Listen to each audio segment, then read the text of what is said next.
Tonight, we've got Dr. Henry Loomis's secret identity to discuss. We've got a new pharmaceutical engineering company out there, and we'll probably dive back into the Rebirth trailer. We want some positivity around here. All that and more. I am Brad Jost, and this is Let's Talk Jurassic.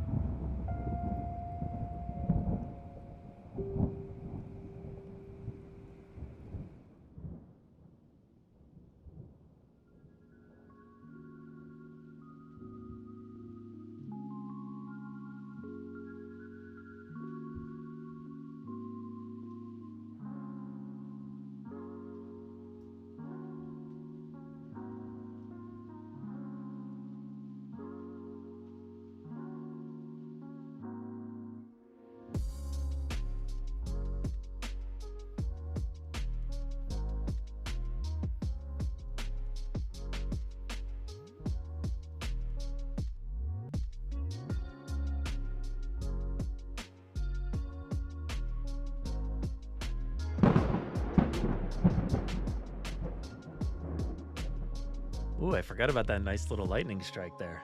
That was good. What's going on, everybody? Welcome back to another live stream here from the Jurassic Park Podcast. Thank you to all of our returning viewers. If you're back again this week, we really appreciate it. If you were new last week and came back again, thank you so much. Glad to have you here. I forgot. I have my speakers just out and open here, replaying that music. So let me turn that off real quick, put it in the headphones. But if you are new this week for some reason, I don't know why, I only got from Blue Sky. So if one or two of you came from Blue Sky tonight, thank you so much. And if you're lurking out there, keep doing you. Keep doing you. Anyway, glad to be back here tonight. And this is our first live stream after last week. After last week's live stream, which was something. I'm probably just laughing here by myself, but so last week, look, the trailer for Jurassic World Rebirth dropped on Wednesday, I believe, last Wednesday. And then that night we streamed, all right, we're going to stream about this movie. We're going to be really hyped, going to get very excited. I was feeling that way. I know Jay was feeling that way, but our third correspondent for the night, we can discuss that stuff too. Our third correspondent for the night, Aaron, was not necessarily feeling it. And that came across very heavily. So that was a trip. Last week was an absolute trip. Look, I've got my Rebirth shirt on. We're ready to go. We got the Rebirth merch on already. I am hyped. I was so pumped to be talking with you all last week about the trailer, and we didn't necessarily get to talk as in depth and as excitedly as I wanted to. Sorry, Aaron. It's just the way it was, I guess, apparently. But I am hyped. I am very hyped about that trailer. If you didn't get that last week, or you didn't catch that through any of the videos or podcast episodes, I am very hyped based off of what I saw. And it's interesting. I feel like I've seen, a bit of both, right? I've seen some negative stuff, certainly, which was showcased on our live stream. And I've seen a lot of positive stuff as well. And there were people that were in Aaron's corner, and then in mine and Jay's corner, whoever's corner, not necessarily taking sides per se, but at least saying, look, good on him, good on whoever for not really, liking the trailer and speaking their mind about it and all that stuff. And sure, yeah, absolutely. If people don't feel that way, I keep saying he because I keep referring to Aaron, but if somebody doesn't feel that way about the trailer, that's fine. But for myself, very, very hyped to talk about it again tonight. So I kind of want to revisit it because, like I said, didn't really get to do a ton of talking about it. It was mostly why don't you love Jurassic anymore? Kind of an episode. So yeah, there was that, and we'll see if we get to revisit those thoughts at all anytime in the near future. But I'm excited, and we've got a lot of good stuff to talk about tonight. some fun stuff, mostly. But yeah, one of the things I was just like, what is going on here? And maybe it'll lead to some fun discussion once we dive into it. But let's see who's here. Nikolai's here. What's going on? I hope everybody likes the new vibe too. By the way, we got like new screens and things like that, and I wanted to change everything up a little bit with the new movie, the new jungly vibes and everything. Go back to that. Plus, I put up a post on like Instagram or something, and it took the lead, at least the jungle theme, because I had tested between this one, and I don't even think I have it anymore. I think I deleted it. But I had like a version that was like kind of like an old trading card kind of thing, like a Kenner trading card style thing. So that one didn't work out. There wasn't really a lot of votes. Plus, I was like, you know what, this one works better. But anyway, what's going on, Muslimel? How you doing? We got Spino Rex back in the house. How's it going? Alex Blood here. Locked on Golf. Good evening. Joey Sanchez. Hey, what's going on? TSR Cam. Thoughts on a new Mosasaurus toy? You know what? We can actually dive into that because I didn't discuss that at all. So maybe I'll pull that up and we can talk about that at some point tonight. And yes, last week was wild. It was something else. Yeah, get yourself one of those Rebirth shirts. You know, go. How did Aaron put it? He said like get robbed or you know they're robbing us blindly or something. I don't know. I'm getting robbed. I wanted it. I paid for it. What's up, Carlos? How you doing? What's up, Chris? How's it going?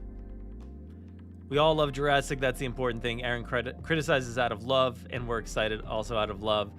So much infighting on the subreddit, but this has always been a safe space for fans. Yeah, agree. And that's the thing. Like, we've taken criticism, I think, before for certain aspects of like the Jurassic Wire and stuff like that, you know, mine and Aaron's segment that we've done for a lot of years, and we've taken criticisms over some negativity towards that segment, but I think it, you know, at least with him, it's always sparked from a place of love, like you're saying. It's like, hey, this is something I really, really love. I want it to be great and through his eyes. So, you know, that's something that I've always dealt with on the back end. It's like, you know what, maybe it is a tad negative from his perspective on certain aspects, but oh well, like we're not fighting, you know, we're not arguing. Last week was maybe the closest we've all ever gotten towards that, but it's never really been a thing. Like we've never had to fight each other about our thoughts and feelings. We laugh it off. We have a good time. I think that's what my stance was most of the time last week. I was just like, what is happening? This is crazy. I was just laughing about it. So yeah, it was something else. But Jurassic Park workers, hey, glad you joined. Good to have you here. Yeah. So, what do you think are going to be the Rebirth Lego sets? I don't know. Not sure. Danny's here. What's up, Danny? How's it going? But yeah, I'll try to bring up some merchandise stuff too. I did get an email about it. I can't pull that up. I'd rather not pull that up. So I got the email about it at the same time as a bunch of others that I just didn't get a chance to post about it. But let me see if I can bring that up. Maybe we can dive into that first. But yeah, let's go over to the website. Let's see. Yeah, here's some.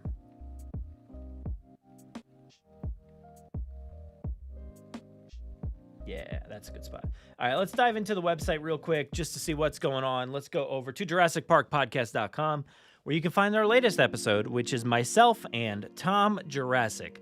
Me and Tom had a great chat about the trailer, and it was directly after the trailer. It was like one of the first things we knew we wanted to record that week, and we're like, you know what? Now's the time. Let's go for it. The trailer just came out, so it was timed really, really well. So that's episode 405.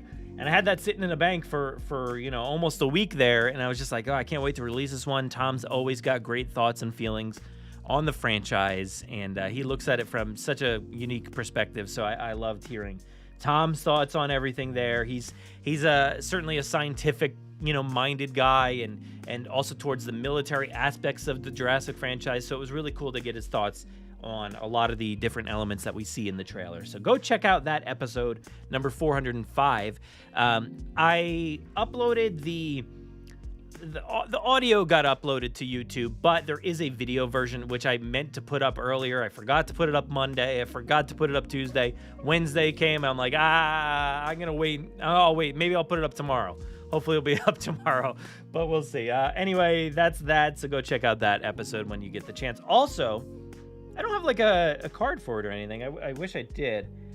Wait, I also changed these the other day. You know what? I should have put one for because like I added different things. I should add one for contacting us because I wanted to get everybody's thoughts and feelings on the trailer. So we're still in that newlywed phase with the trailer. I feel like so if you have any thoughts and feelings on it and you're putting them here in the chat, do so via audio recording. You can give us a call like on our voicemail line. Just pick up your phone, call it. The phone number is 732-825-7763. I should make like a little ticker on the bottom of the screen. That's the phone number, 732-825-7763. And it's just a voicemail line. You can just go ahead and leave a message. I think the voice answering thing is like from like so long ago. So it's just me talking and Jurassic sounds and stuff. So leave a message. It's about 3 minutes long. Or you can open up the voice memo app, on your phone. Just go ahead, say, this is what I thought about the movie or the trailer, and then email that over to Jurassic Park Pod, Pod, at gmail.com. So if you just want to forward that over, you can do so. If you do want to just write your thoughts, that's fine as well. For this case, mostly I just really want to have the audio. I will read them if that's the case, but I really want to try to have the audio so we can get your thoughts, your feelings, and your the way that you say them. That's really what we want to hear. I think those episodes are always really, really fun to kind of get everybody's take to see, how emotional it hit you, how it didn't hit you at all, whatever the case is. I put a little preface in the beginning of episode 405 to hopefully get some more people. But if you want to let us know, please go ahead and do so. You can do it after the show. Chris says, I meant to throw my audio in for that. I will after tonight's show. Yeah, please do that for me. Let me know what you all think. And and it'll be in. I think I'm gonna put it together for Monday's episode. So I'll try to do that all for the next episode. All right, so.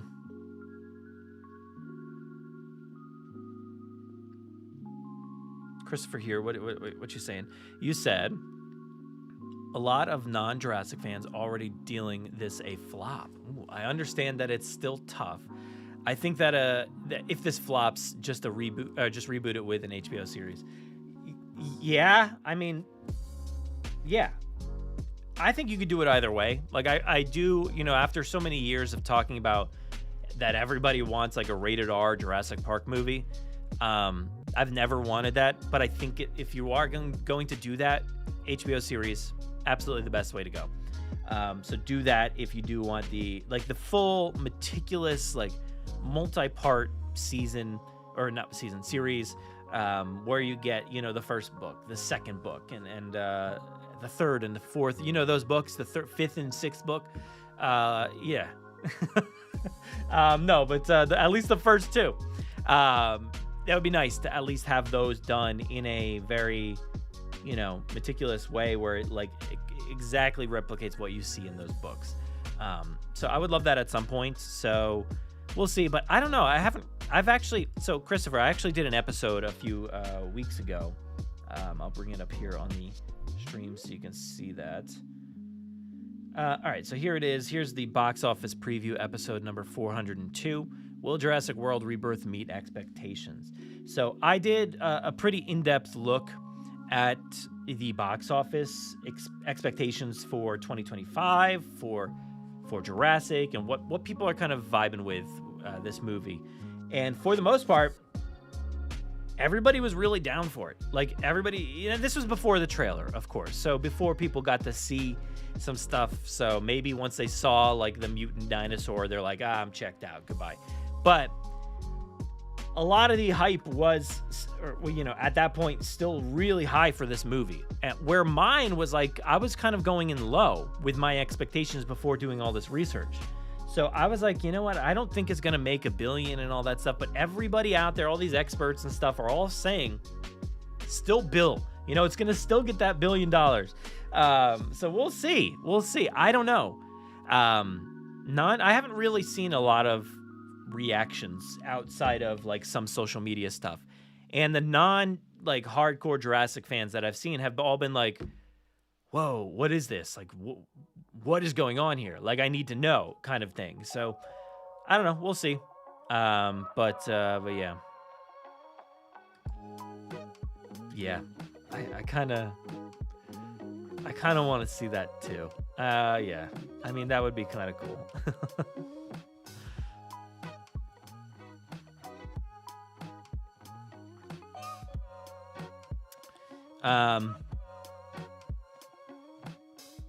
Let's see. Marco Stormy says it's kind of disappointing that the original characters aren't in the new movie. Yeah, it is what it is, right? I mean, the originals had their chance, and Universal selected them for extinction. So that's what's going on here. We aren't going to be returning. Now, granted, we don't know, right? Like, sure, they say, and everybody's like, nah, nobody's coming back. This is a fresh start. Probably, most likely. There's always the chance. There's always the chance that somebody could show up, or, they could do the whole Marvel thing, like a tag at the end of the movie or something. But, there's a slim chance we could see somebody. And actually, you know what? I was gonna do the toys, but we'll dive into that in a little bit. But this first one that I wanted to discuss kind of touches on that just a little bit. I actually haven't read the full article. I just saw the headline and I'm like, we need to talk about this because it's so dumb. But who knows? Here it's just me. Surprise! Did you know? It was just me. So where was I going? All right, let's go over to Jurassic World Rebirth's page here for us. Look at that. Look at this new sleek. I don't know if it's sleek, but we got the jungle, we got the vibes, we got big Jurassic World Rebirth up top now. We got it no longer says live. I took the live off because when you're watching this on replay, it's not live. So you've got the YouTube live official designation down below somewhere, but I took all that off. I changed the top, so we're good. I like this vibe. But here's the thing. Here we go again. Is Jonathan Bailey's Jurassic World Rebirth character the Raptor Kid from the original Jurassic Park? The original actor sounds off. Here we go again. We're doing it again. Josh Weiss, we're doing it again. We're going back to, is Owen Grady the Raptor Kid from the original Jurassic Park? You know what? I was so messed up that day that Alan Grant ripped open my stomach that I became a Navy SEALsman. And, I wasn't with the Navajo, but I was with the Navy SEALs. And, I was like, what? That's going to inform who I'm going to be for the rest of my life. I'm never going to be caught off guard by a guy with a raptor claw. And then I wanted to go train him. I thought, you know what? I was on a dig site once. I'm going to go train raptors. And that's what, that was the backstory for Owen Grady. So we go through this, time and time again. It keeps going. So here we are again. Is Jonathan Bailey's Dr. Henry Loomis the kid from Jurassic Park? The dig site. That doesn't look very scary. Kid. All right? So let's see what they have to say, because I really don't know. So, according to the Wicked Star, Loomis shares a mysterious connection. Now, we've heard this. I think this was in Actually, I think it was in this article here, this Vanity Fair one. I don't remember where it was, but it was somewhere in there. Sorry, I'm really stuffy. But it says, I've always wanted to make Dr. Alan Grant proud, the actor says. You'll have to wait and see what sort of link there is between them. All right, so this is the jumping off point of Jonathan Bailey's Dr. Henry Loomis being the kid from Jurassic Park. All right, this is where it starts. That's where it always starts, and later there's running and screaming. So if you're new to this podcast, this is not the podcast, but if you're new to this live stream, I just end up doing voices 80% of the time. But yeah, Nikolai, the funny thing is it's Forbes magazine. Like, why is like Forbes doing an article on this? Stick to money, dude. Do the money thing, okay? Stick to that, all right? We don't need you commenting on this. And no, you didn't miss half the stream, dude. It's been 29 minutes. I guess that kind of is half the stream. But no, we literally just started. All right, so getting back to the story. Where are we? So the rumor mill sprang to life. Who's what rumor mill? What audience members? Let me click on this. Where's this taking me? Oh, nah. It's all right. We don't need to. Anyway, let's see here. Yep, it says Owen Grady rumor. And there's some feet on the screen just in case you wanted that. All right, so this person decided to seek out Whit Hertford to get his thoughts on the matter. And he said, "It's not my role. It's Universal's role. And more than anything, it's the fans' role." He tells him over Zoom, "When you make a piece of art and you put it out in the world, it's not really yours any longer. How many actors have played Hamlet? Thousands. You don't get to go, mine is the definitive version. I think it's cool for the fans because when I go to the conventions, they always talk about, hey, we'd love to see that character's storyline continue. Now they might get to, and I think that's cool. I feel lucky to be a part of that first one. It's always nice to be a part of original songs and not cover band, but I'll say it again. If he isn't my character, listen, I'm not retired, man. I don't know what sort of phone calls we got to make, what sort of Reddit campaign we got to get all the fans to subscribe to. I would love to play that character again. So there you go. Yeah, so that's those are the thoughts from Whit Hertford, who is the original kid from Jurassic Park. He is no longer a kid, okay? Just so you know, not a kid anymore. But let's talk about it. I know you all been sounding off on the chat, in the chat here. Oh, look at that. What is going on with the ads here today? Unreal. Lion Man. What is happening? Can we like zoom? I don't want to get that Lion Man off the screen. It's breakfast. Let's get like all up in there. Yeah, look huge. All right, so let's talk about these two. So, Dr. Henry Loomis has a tie to Alan Grant. In some way, he wanted to make him proud. What do we think that could be?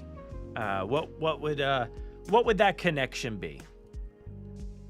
I did hear some people saying that like, oh, is that an American accent I'm getting from him? I didn't necessarily hear that per se. Like, I don't feel like, unless it was just like a bad American accent, which maybe, I don't know. I've never heard him do it. But like, it still felt like, I still feel like he was doing like a whole British vibe. And I think that would be really cool. I would love that if that was the case. Is that where he's from? I don't know. But that was the vibe I was getting from him still. And speaking of the vibe, like I was getting way less of a cool Fierro, like, suave and, I'm going to sing a song about dancing through life, like that kind of thing. I was getting like okay, all right, guys, we need to we're like a little bit like, he's like in his head and he's like very serious and concerned. I was kind of saying he felt like the Lost World Malcolm to me. where he was like super serious about things and like traumatized in a way. But maybe that's the vibe he's giving off here. I don't know. That's what I felt, at least. Could that be this kid? Sure. Definitely. It absolutely could be. It absolutely could be. But I don't know. I don't think that's going to be the tie. I think if anything, it's just going to be like, yeah, I studied under Dr. Grant, or, like, I never thought I'd get to follow in Dr. Grant's footsteps or something like that. Like kind of like how Darius is in like Camp Cretaceous. I feel like Darius is always like, did you hear what Dr. Grant did? Which was that a good Darius? Did I just figure that out? No, but like I feel like that's the kind of vibe we're gonna get. It's like, did you see Dr. Grant's article or yeah, I feel like something like that will happen, where maybe they're like I could see him over-explaining. So they would be like in the middle of a situation with like a T-Rex. Actually, Alan Grant did this in one of the movies. I think it was Jurassic Park 3. He like over-explained something and like everybody was annoyed or something. I forget what the exact part was. But like I could see him, like Dr. Henry Loomis, doing this, where he like over-explains something and he says something like, oh, well, Dr. Grant, originally thought that the T-Rex couldn't see based off of movement or whatever, but it's come out that that's not the case, or something along those lines. I could see something like that, or yeah, maybe he's just Billy's best friend. I don't know if that's what you meant, but yeah, that's could just be like somebody who studied with Billy and with Grant, or maybe he actually doesn't have a tie to Grant. It's just that he studied under Billy. That was his tie to Alan Grant. Is he has no tie to Alan Grant. He has a tie to Alan Grant's tie, Oh, I bought Alan Grant's truck from his dig site when he needed more money to fund his dig.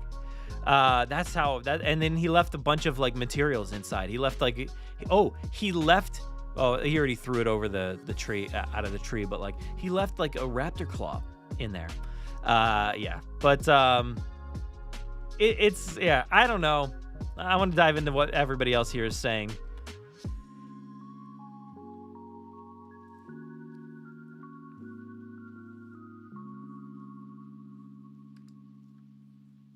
If it's true, I want his character to call the Raptors giant, 6-foot giant turkeys. Yeah, like I can imagine that kid. It was like, are those Raptors or whatever the kid says, and he's like, those are 6-foot turkeys. Yeah. Yeah. Yeah, and honestly, like talking about just the kid himself, like I wonder what his experience was, like why was he there? He's probably just like one of his parents worked on the dig site, right? And, he probably had to spend the summer there or something. And how did that inform him as a kid? Like, how did that change him and his experience? Like, I'm sure that maybe it made him take it a lot more serious. Cause like, if you're a kid, like, I gotta go out there on my summer. Like, I want to stay home with my friends. I want to go in the pool. I want to like, do some fun stuff, go to the beach or whatever. Like, I can imagine a kid would be like really upset. I don't even know what time frame of the year Jurassic Park took place. I don't know. It's been 30 something years. I have no idea. But like, I could see a kid being a little bitter about that. So like, he's like, what is that 6-foot turkey? Like he just like doesn't care. And then once he actually figures out, oh, these things are violently dangerous, now I'm into them. Now I want to find out everything I can. And honestly, I could see him down there digging like with the brush, like doing this, the rough, smooth. Like he, I could see him doing that with the other crew members. So I think this kid's future was probably informed by what happened to him. But who knows? Like, maybe Alan Grant came back from Jurassic Park and was like, "Oh, we need to close this whole dig site down. And kid, go back to school and learn about something else. Do something completely different. Yeah, Spino Rex says probably just a student of Grant's. Yeah, probably.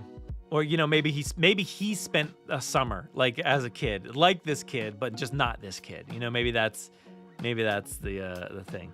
Wouldn't be mad about it. Yeah, I as ridiculous as the theory is, I wouldn't be mad about it either. Like I was not gonna be mad about Owen being this kid. Why not? Whatever. Who cares, dude?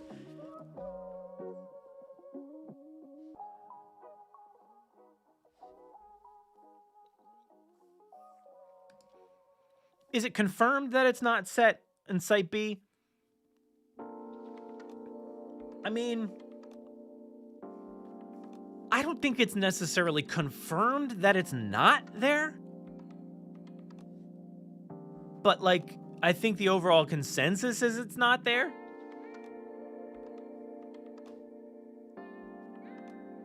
Just based off of the way that they're all talking about this new island or whatever. I feel like there's been new island discussion, but maybe not. I mean, look, it certainly could be, I guess. I feel like maybe, why not? But, the general consensus and everything that all the articles and the trailer itself, they're all trying to lead us to believe that this is something else. This is a brand new place, Site C, whatever. We got to figure out this naming convention because I don't know if that all Site C doesn't necessarily make sense as this island, And the whole thing is I forget how it was exactly worded. Let me look up. I want to look up the synopsis again.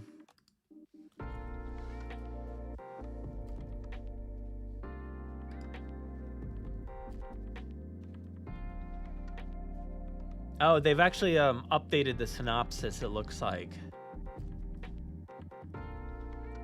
Action-packed new chapter sees an extraction team race to the most dangerous place on Earth, an island research facility for the original Jurassic Park, inhabited by the worst of the worst that were left behind. Based off of that description alone, that's Site B, right? That is Site B. Based off of that alone.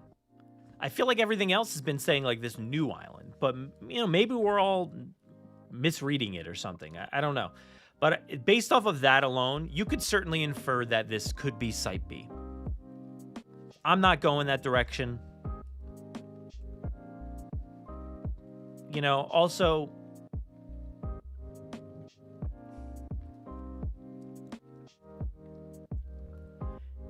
if we talk about the trailer itself, there's a whole part where they're talking about going around Bermuda or something like that. One of those places, which is not even anywhere near Site B. So it's on the complete opposite side, different ocean altogether. Not anywhere near Jurassic Park, Costa Rica, or any of that stuff. So this is, on the other side of the Panama Canal, out there. So why would this even be a research facility for the original Jurassic Park? I don't know. None of that makes any sense. So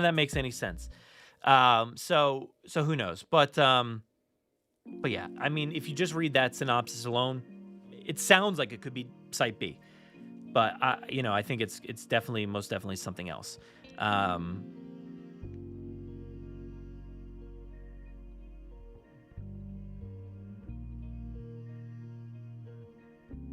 Yeah, mentorship. Oh, Barbados, that was the place. Yeah, Barbados. I forgot. What did I say? Jamaica or something like that. I don't know.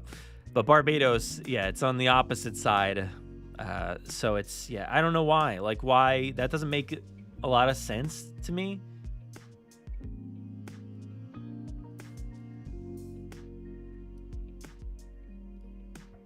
I don't get it. I don't know why you would go there.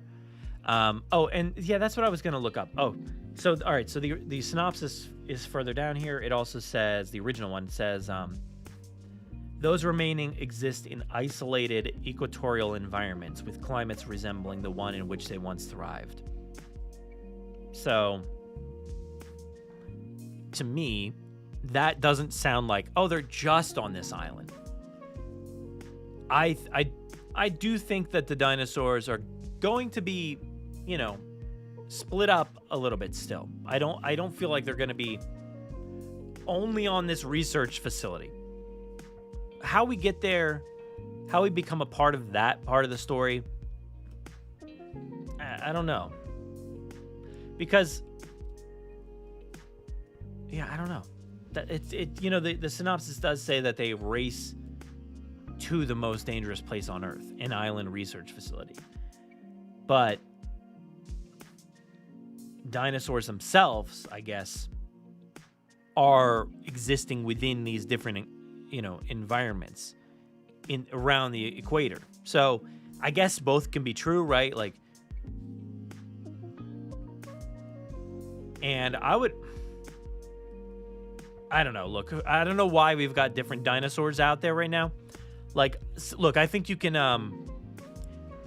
be like frustrated with certain aspects of the trailer and the general like direction of a lot of things. Like, for me, the dinosaur depictions are like, it's a head scratcher, right? It's like, why is it like this?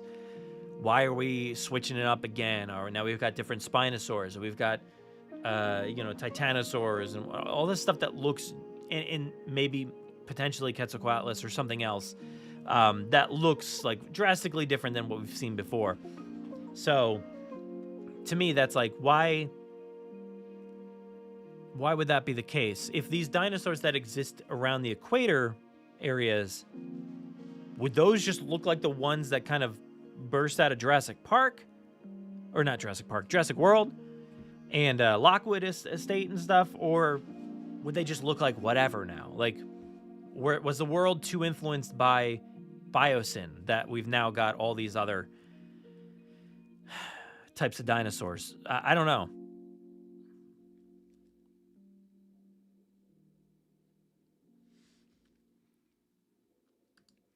Yeah, seriously think a lot of what we saw is post-Jurassic World experiments. Yeah, so that was actually I just made a clip, which I'll play it for you right here. I'm just gonna play it off my phone, so be prepared for maybe the audio not to be very great, but made a little video that I'm gonna be posting on like social to promote the episode that we did this past week. And Tom actually talked about that exact thing. What were we talking about? I completely forgot. Oh, post-Jurassic World experiments. I think he said it in this clip. I think there is a very deliberate misdirect here, because it's accompanied with the line of Zora saying this is the facility where they made the creatures for the first Jurassic Park. Okay, fine. I don't think that this raptor, for example, came from the first Jurassic Park. I think that the facility was reactivated when Masrani Global acquired InGen. So there we go. That was it. Little clip, which basically describes that, right? It's after Jurassic World, they started doing some experiments and stuff. And, so this facility that we're seeing, it's really hard to describe. Like, I feel like it's, I gotta write down a timeline so I fully understand it. But I could see there being this facility, right? This island facility that had experiments gone wrong. In my mind, this is what I see, okay? An island that they abandoned because, as we see in, like, the trailer, I think I said this somewhere, but bring up the trailer real quick. We see Jonathan Bailey looking at, like, a canister kind of thing of some sort. So right here, we've got him looking at this experiment. So I think, like, there's a chance that maybe they just abandoned complete, full stop, right here at this point in time, before anything's really made. Before they really went, over the deep end or anything. They didn't actually grow these things to be living specimens. I think there's a chance that's true. They just saw this and they're like, we can't get it right. And John Hammond's just frustrated. He's just kicking rocks around the building, like, he's just doing that noise over and over again. He's like, no. He just does that a bunch of times every time one of these comes out. No. He just does that just over and over again. So I think there's the case that's true. That could be true. And whatever happened in the Jurassic World era, Masrani buys the company. And he's like, oh, what is this that no one's ever heard of in 30 years or however long? It wasn't 30 years at that point, but in like 20 to 25 years.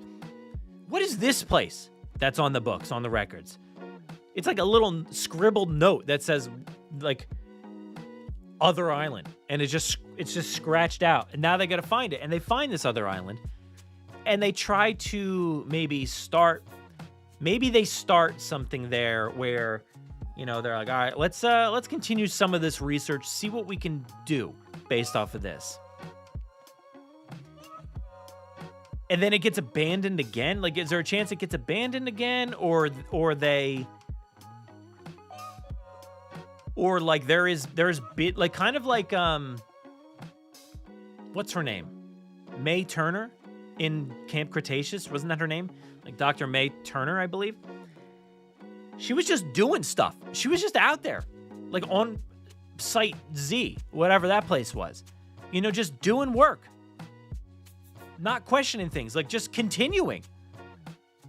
And I think something like that could be possible, where these people are just doing their thing. And they're just, Jurassic World fell. It's been a long time. Uh-oh. Oh, well, let's keep working. It's possible. And then maybe, another company buys, stuff that we never really heard about after Jurassic World.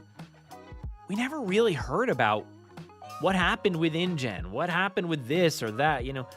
There's a chance another pharmaceutical engineering company comes out of nowhere and buys them. We're just all over the place tonight with these topics. We're bouncing back and forth. Yeah, wait, that was not... I thought I played a clip from Camp Chaos Theory. It's what it sounded like, at least to me.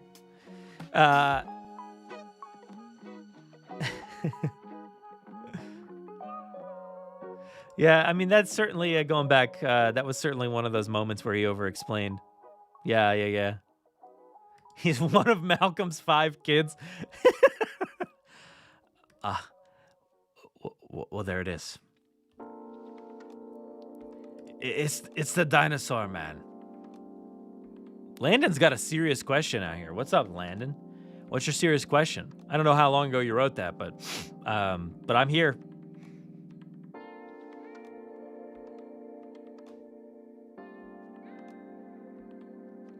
Yeah, and like you're saying, Chris, like I'm not fully convinced that that they're distancing themselves as much as they say they are. I think they could be distancing themselves just about as much as Jurassic World Dominion was the end of the movies. Which is not. We know it's not because there's another movie coming out in a few months. I think those two things could be true. And Nikolai, you feel like they would just flat out say Sorna. Like I'm saying now, actually, currently, I'm saying maybe they just want to distance themselves in the promotional phase. Could be possible that they only want people to know, look, this is new. It's a rebirth. Has nothing. It's got nothing tied to it. You could just go in and watch this, because that's the problem, is people don't go to see Captain America 4 or however many. Is this the 4th one now? Because they haven't seen 20 other movies before it. More, So I think that is part of the problem, right? They're trying to find ways. the Star Wars movies don't want to market themselves as episode 7, 8, and 9 because I didn't see 1, 2, 3, 4, 5, 6. I don't know what's gonna happen. So I did, by the way, obviously. But like, I think that could be part of this, where it's like, let's distance ourselves, where people will be like, oh, let's just show up. I don't need to know anything about this, and then like, boom, hit you with a Malcolm. I think it's possible. It's possible. I'm not writing it off fully, and that's why I think saying something like, oh, that's Isla Sorna. Like, nobody's gonna care, dude. Like, other than us, this circle of people that's on like social media, like in the Jurassic fandom, we're the only ones that care. Nobody else cares if they go to Isla Sorna, Isla Nublar, or some. These people don't want them to go to an island.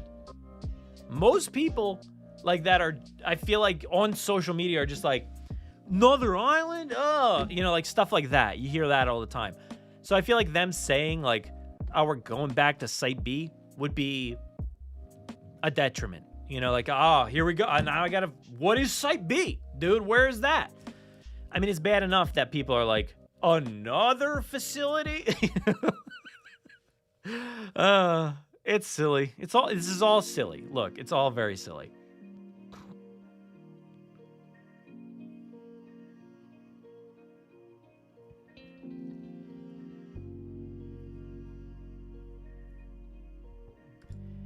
The Jurassic World facility after JP. Main characters being misled. Yeah, I think there's definitely misleading stuff, and I think Tom said it in that clip that I just played. And they are misleading us for sure. Like, if you take a look at this trailer, it's like, here's old something or other, and then literally the next shot is like, oh, I went the wrong way. The shot before it, I guess. Oops. It goes old and then brand new, like within the same sequence that they're talking about. Like, this place was the original supply for the Jurassic Park. So there's something fishy going on here, right? We know that there's something fishy going on. We can't just go from old to new to old.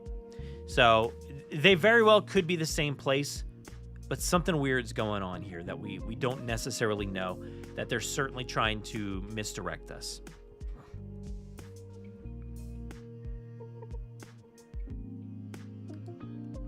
Yeah, I've been wanting them to just kind of do like one dinosaur for a while now. Just go back to let's have a movie with like one dinosaur.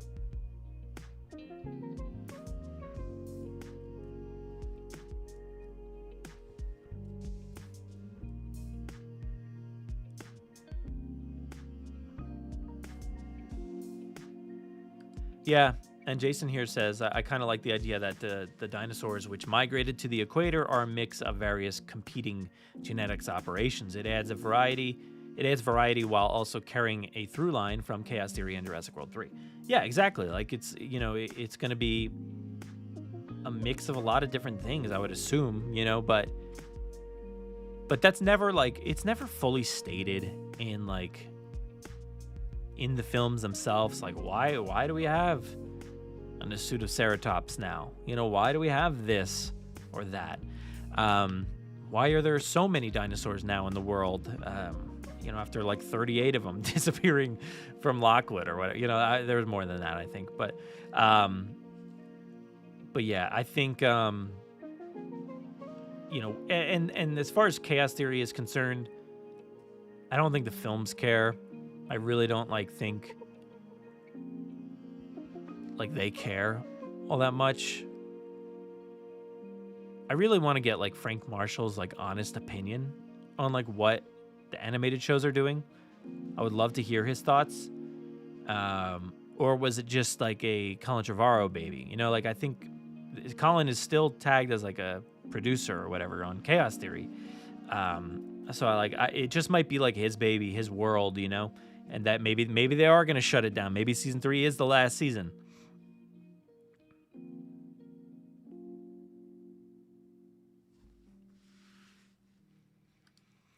That would certainly be interesting if the other one, the mutant. Where is it? Boom. If it's, just like a puppy dog, which, I've kind of had thoughts about that with the Indominus as well. Like, the Indominus certainly was like a killing machine. But when it dies, like, I feel really bad for it. Because it just didn't know any better, right? It didn't know how to be any other way. That was all it was ever going to be doing, was just killing. So I think there's a chance that this could be very much like the Indominus in that way, where it's just a killing machine, like the aliens in the Alien franchise, which I have been watching. I'm 3 movies in, by the way. I know I've been saying it over the past few weeks that I never watched them, really. I think I watched the first one. I went to go watch the second one, and I was like, oh no, I never saw this one. But like, maybe they are just killing machines, like most of the other dinosaurs in these movies. Or yeah, maybe it's something that could do what the T-Rex did in Jurassic Park, where it like, and that would be such a weird, heroic thing. Like this like freak of nature thing that like, they're like, kill the beast. And it just, becomes this fun-loving, guy that's got like swirls in its hair and a bow and, like in Beauty and the Beast. I don't know. Yeah, what if it's like overdubbed and it's just like Jurassic World? Yeah, well, the only problem is like the synopsis definitely like is telling us that there has been a sinister secret for decades, right? So there has to be some truth to this being of the Jurassic Park era.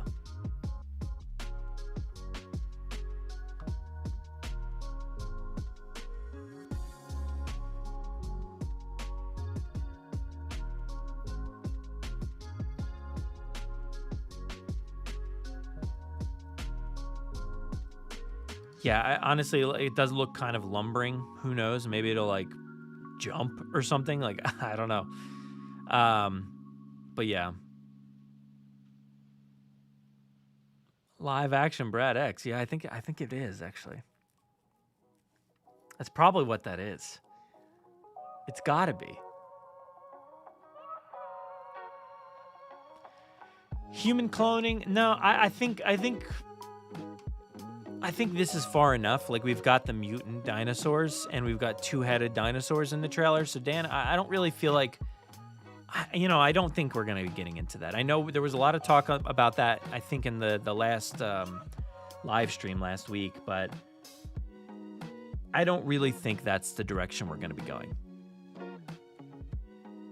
Like, I think Aaron was pretty convinced that that's where they're going, and there's certainly some credence to that idea with it, like, being kind of like Steven Spielberg's baby and everything. And, with him and David Koepp writing this together, that certainly that through line could have continued on into this movie. It's possible, I guess, but like, I just think that like mutant dinosaurs, wow, enough. Like that's it. That's all we really need out of a sinister secret. I think that's probably enough. And I see, like, I don't imagine that this creature that we're seeing here is 30 years plus, old. I really don't see that being the case, but maybe it is. I think it's probably a little bit, younger than that. But yeah. Yeah, and I'm excited to see what it is too. Like this, it reminds me of like the Cloverfield days, like when you never really knew what the full monster was gonna look like what, and then you see like the concept art and all that stuff, and you're like, whoa, like that's so cool. Like you get to see like even the like A Quiet Place and stuff like that. You get to really see based off of like artwork and like sketches and different things that are for behind the scenes production stuff. I can't wait for that stuff to like drop for this creature.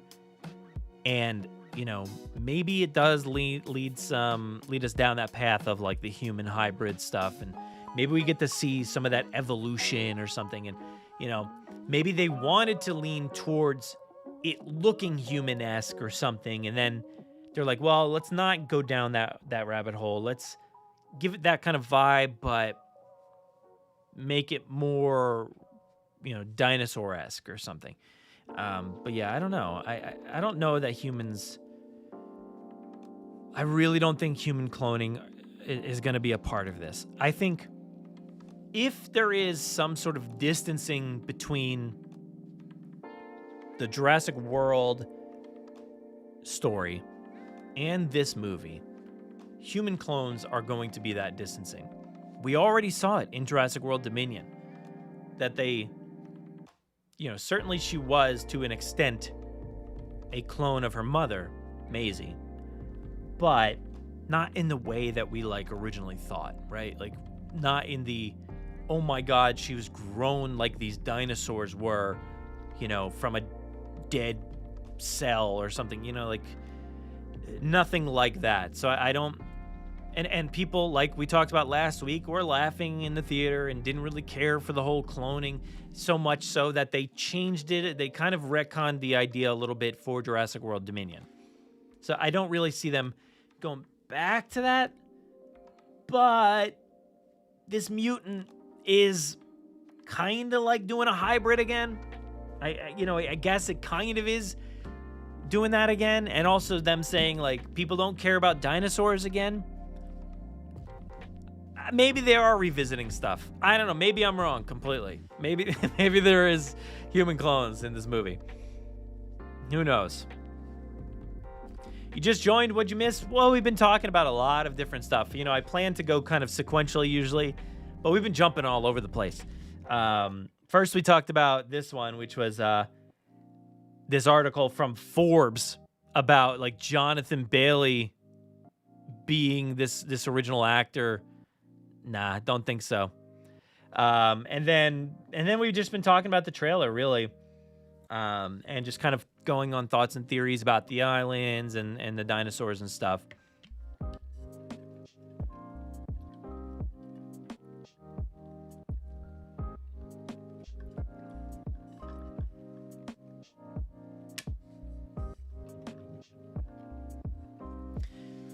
See, that's fair. If you think it's a disaster, I don't necessarily view it that way. I really like that movie.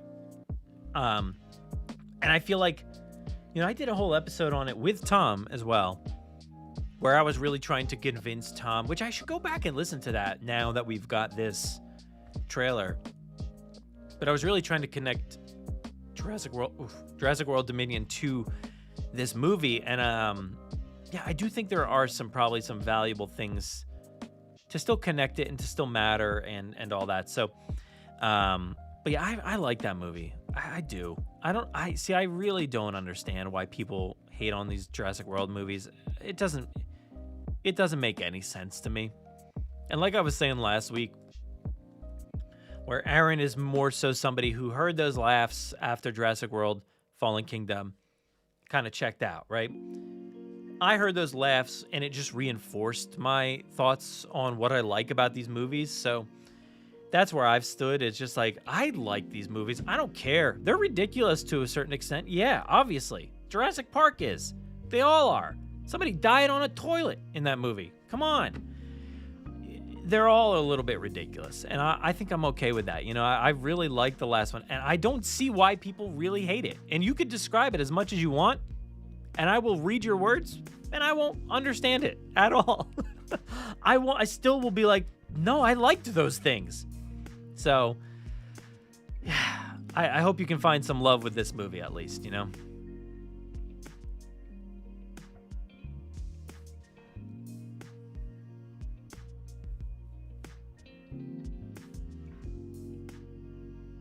You just like Dominion too?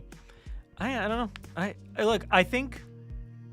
I'm not saying this is what you guys say about Dominion, but a lot of people don't like Dominion because it didn't tell the story that they wanted to hear. And that's like that bothers me because like that's not what the movie is. The movie is what it is, right? And maybe you don't like it what it is, like based off what it is. But I think if you criticize like the movie based off of the fact that they didn't do anything with the dinosaurs being out in the wild, like really, yeah, sure, that stinks. But that's not what the movie is. The movie was like, there's this whole big story going on, around the world with dinosaurs, yeah. But this is about these humans and their story more so. And I guess maybe that's, people checked out because it was about the humans more so, and about, those characters and what their, escapades were on these islands and different places. So to me, I just liked that. I liked seeing what these people were about. I liked seeing how they reacted to all of this. And yeah, if they didn't tell the story you wanted, that stinks. I get it.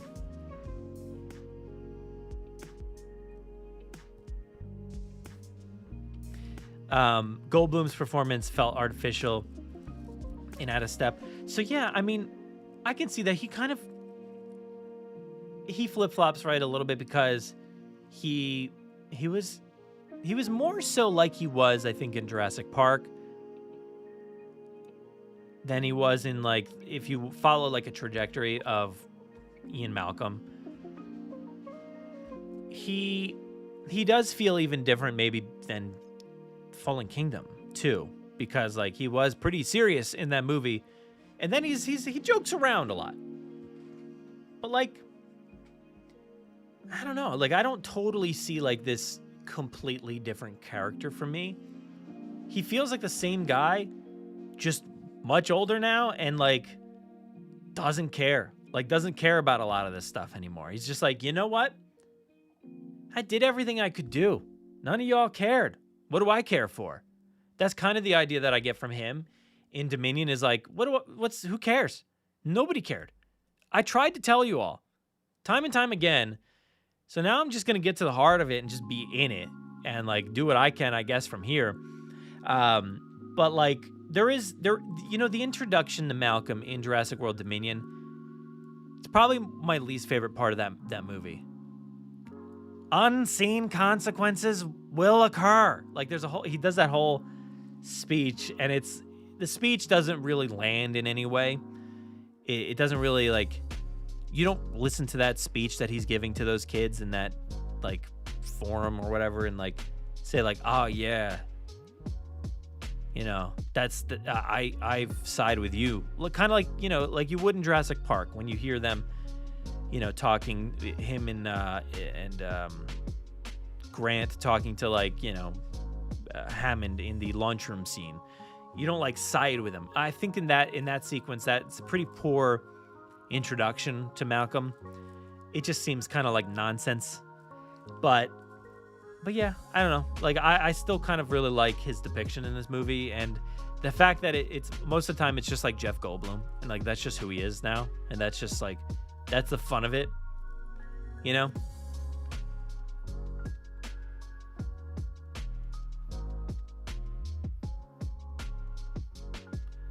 Lackluster and bland. Yeah, now I'm just defending. I should just put defending Dominion.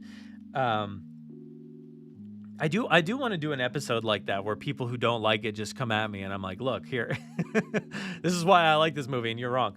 Not that I'm saying you're wrong, but like, I just want to tell my friends that specifically.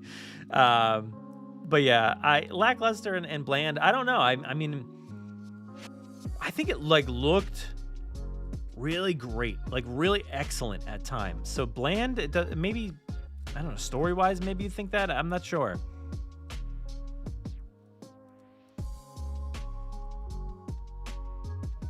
Yeah, I don't know. First 4 films are peak. See, now that's where we can debate. Like, I don't know. Jurassic Park 3. I don't know. Not peak. That's like ditch. That's like not peak. Absolutely not. What's the opposite of peak? And I know valley or something, but whatever. I wanted something farther down, like all the way down. But yeah, hell. Whatever. Anyway, let's continue talking about something. Let's talk about, there was something else. Oh yeah. We were talking about something before, and I kind of wanted to dive into this too. But friend of the show, Michael Corelli, actually went out to Universal Orlando and found the merch, like stuff like this that's showing up. I got this one on Amazon, but you can get these green shirts, which actually look really nice. I like the kind of fade on them, retro style shirts. Bedrock. I want to say Bedrock because that's like the lowest you can go in like Minecraft. Yeah, but yeah, this merch came out, and they got the hats. The hats look cool. I like that hat. It's a good color, I think. JP3 over Dominion. Oh, no way, dude. No way. Absolutely not. No way. It's just not. No way, dude. Like, absolutely not. All respect, but no way. No way. But let's talk about this. So this was some stuff that was chilling, right near all the Jurassic World merch. You can see, oops. There's some bins and different, equipment cases and things set up around this table. Caution. But the notable things were this. It was the tie-ins to the movie directly. Land, sea, air. We got that. 0203 terrain. I'm not really sure how to make that.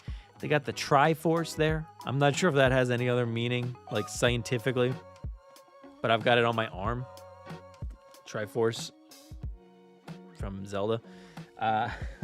But Parker Genix, pharmaceutical engineering. That's what we're talking about. That's what we're talking about now. So we finally get to know a little bit about the company, the pharmaceutical company that is going to be behind these life-saving benefits to humankind. I think they said it was like heart disease or something. So with, man, I always blank on his name, and I always go to say like Rupert Grint, and I'm like, that's not Ron Weasley or whatever. It's man, what is his name? Rupert Friend. I guess that's why I always get to say Rupert Grint. But Rupert Friend, that's not even the name I'm trying to come up with. I'm trying to come up with his I know you're all gonna say it 100 times once I look this up, but Martin Krebs. Yeah, Martin Krebs. So this is whatever the company that Martin Krebs runs, operates, whatever he does. This will probably be that company, right? Parker Genix Pharmaceutical Engineering. So they're the ones here. It's got a futuristic kind of vibe to it. If you look at the logo, it's very sleek, very good looking logo here. I do want to check out one thing real quick. So let's go over back to the trailer for a second. I just want to see. Yeah, no, that doesn't say that. That does have, there is the triangle logo here somewhere. I believe I saw it. Probably not on this because it's like grainy, but it does have like the InGen logo. So it doesn't have the, I don't see anything about the pharmaceutical company on here.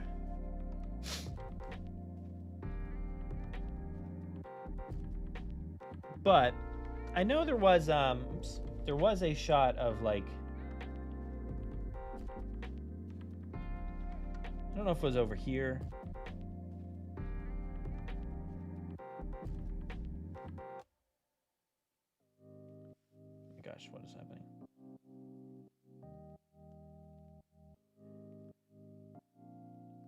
It's probably not even this sequence. Whatever. But what was I saying? Oh yeah, we were talking about Parker Genix. Yeah, the logo of the company does seem to appear on the weapon that Zora Bennett is holding. Hey Donna, you've gotten very close to being banned. For sure. So if you meant that, bye. But yeah, Martin Krebs, Mr. Krebs, how does I completely botched like trying to do like a Mr. Krabs. SpongeBob. Hey, does it talk like that? I don't know. I haven't watched SpongeBob in a while. But you don't want him to be another antagonist. Okay. Yeah, I mean, it does feel repetitive, right? It feels a little, all right, here we go again. Here's the guy that, is a very smooth talking guy who gets you kicked off on the mission, the guy who's like, I'm here to do good, and then nope, turns out I'm the bad guy. Yeah, it is kind of repetitive, right? It does have that vibe to it, but it feels pretty likely. I don't know. Feels likely that that's the case.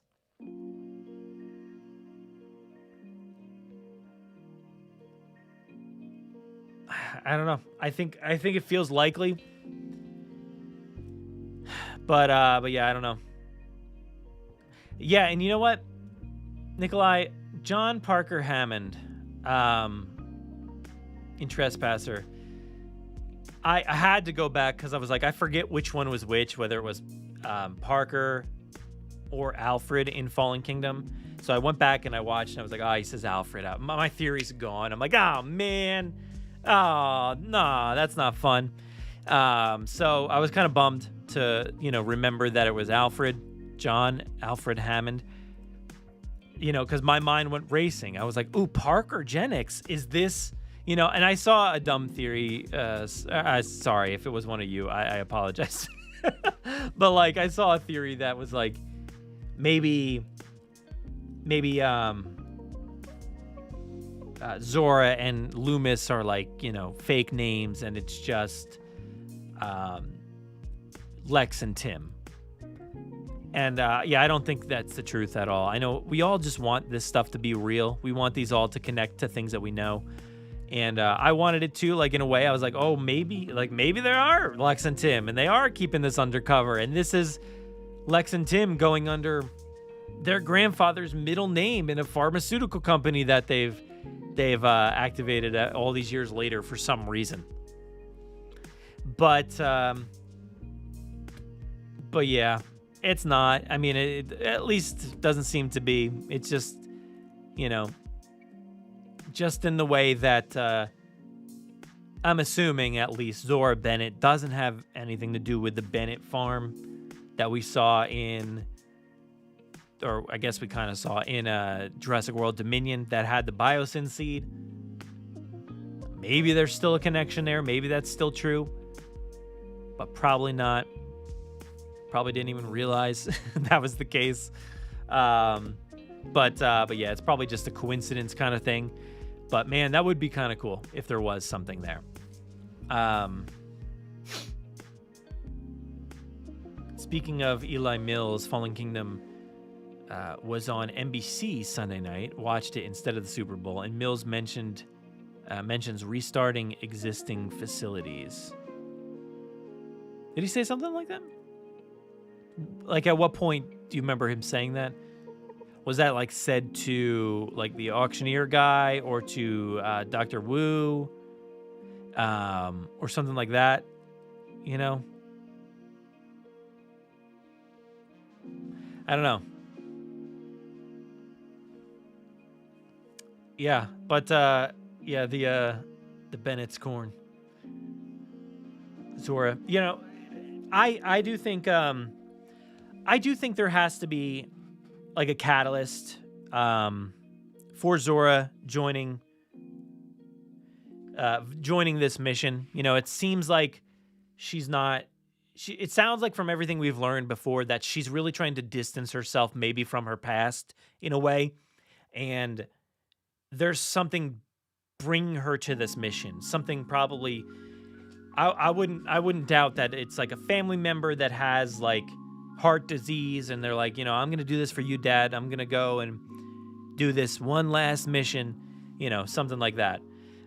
So I imagined, she's probably got that kind of tie, but man, like I do kind of wish there was like a whole payback aspect to it, where like the Bennett's farm like went out of business after Biosyn tanked or something like that, and and she wants to do this mission to go get back at the dinosaurs a little bit, but also get that money, get that bank from Rupert Friend's Martin Krebs.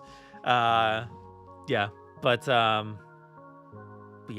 that's the thing, is like Jason says, I honestly don't need a lot of connections to the other films, light exposition only, new story, characters, new paths. I mean, like, I wish they would, like,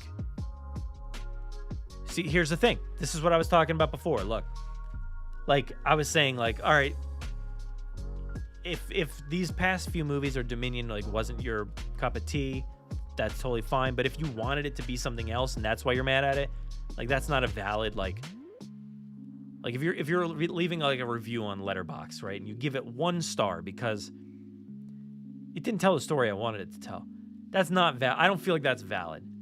You got to judge it based off of what it is. So if I go into Rebirth, like, I want it to be this story about connecting all these characters, and I really wanted it to be about DeWanda Wise's character. That's what the movie should have been about. It was, that's where they were gonna go with this movie, was a DeWanda Wise, continued story, and they didn't do that. So this movie's a 1 star. Like that, you'd all be mad at me too. Like, that would be, not cool. But I do wish they kind of still went down that path of like, let's continue the story. Let's bring in these characters that we know and love. Let's get, DeWanda Wise's character in here again, and get Ramsey Cole and all these people back in the story. But that's not the direction they're going. So they're going with these, like, a loose connection here that's just like, the world that they built is the connection. That's fine. And I think that's cool. Would I like some connections? Sure. But if they don't do anything else, that's what it is. And it's fine. Yeah. Just wants Sarah Harding and Kayla Watts to return in some capacity. Could you imagine that movie, like the two of them? Oh, man. That would be so good. Yeah, that's a story right there. We need that. We need that for sure. Yeah. And that's I mean, that's the case with any growing franchise, right? I mean,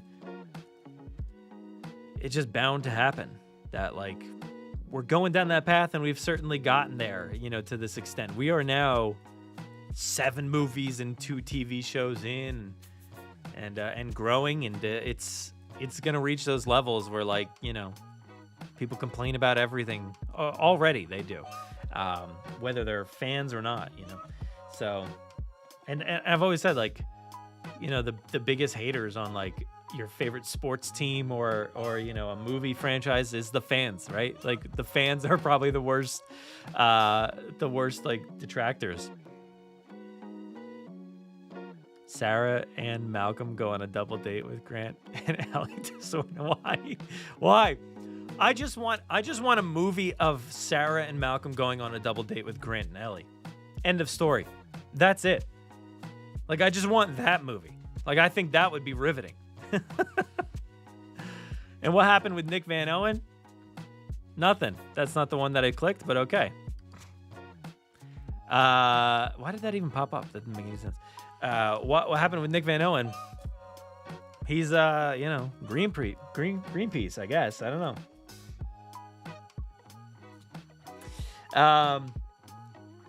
But we were talking about the Parker Gen X thing, and yeah, I mean, there's nothing to really discuss here. The logo is cool, and the logo is very, like, rounded edges, rounded surfaces, which does give me vibes of, like, that like compound thing that, like, I think I talked about it in the episode this week. I can't find it. There it is. Like, if you look at, like, just look at the windows and stuff, they're all very rounded and smooth, and everything's just, like, futuristic, so it's not giving off, like decades-old sinister secret. Like, this is not a shot from, like, pre-1993 or anything like that. So that's, like, it's giving vibes of, like, the logo, where it's, like, all the rounded edges and everything. I don't think that those two things are necessarily, the same, but yeah, I don't know. Landon, what's up? But yeah, I'm excited to find out, like, what's the deal with this company? Is in the logo for, is it though?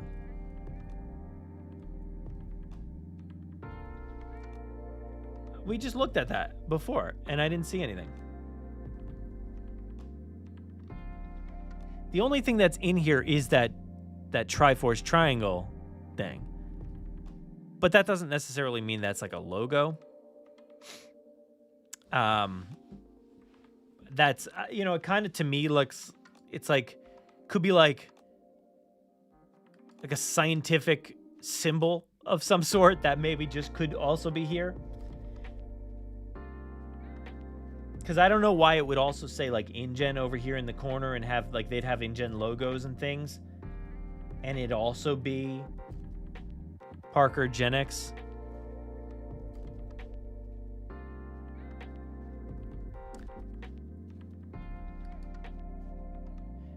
Dr. Wu would be too prideful to have abominations continue to live on. Yeah, and how he reacted to Bumpy was, like, for sure. So,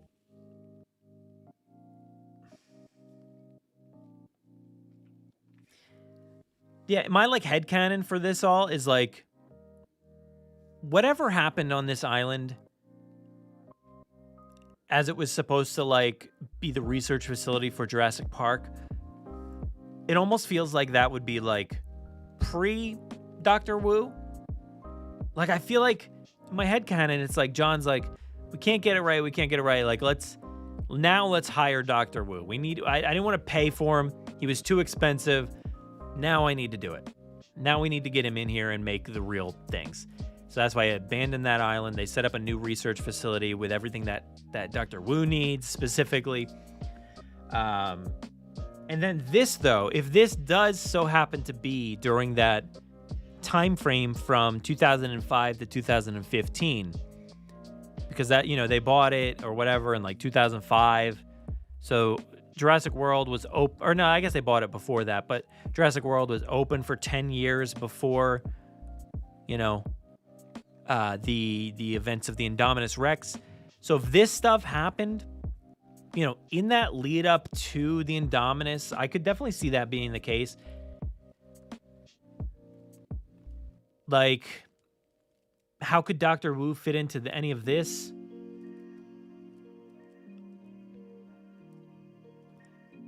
Like, I said that this is probably one of the, like, the clearest.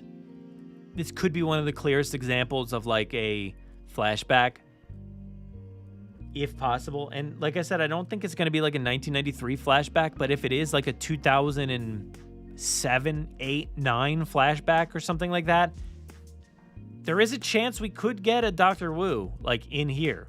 Like, could this guy right here be Dr. Wu? Oh, didn't mean to fast forward. Could that guy be Dr. Wu? Like, is that possible?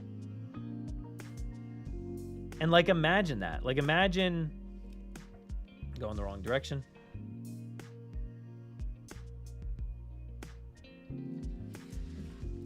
Like, I do think that's possible, right? I think, oh my God, it did it again. Why is it doing that?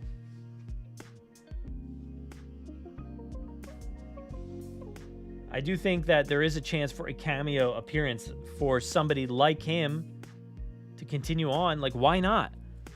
Why not have him just show up for, like, a 2-minute sequence or something? His role has been so small in these past 3 movies that, like, that would feel like the past 3 movies, like that same sizable role. So So yeah, I think there's a chance that like this could be that era and you could see somebody like Dr. Wu, but like him leaving it alive or is there a chance that this facility was abandoned twice? Like, I don't know. Yeah, and that's what I was saying. It definitely feels like a Godzilla 2014 reference. But like maybe the inverse. It's like, you know, in Godzilla 2014, it's like, no, I'm trying to save you. Let's open the door. I don't care. Let's open the door. I'll die, I guess. But in this case, it's like the opposite. I'm closing you in there. You're getting closed in there. That's what this feels like to me. Maybe it's not. Maybe it's not, but it definitely feels that way.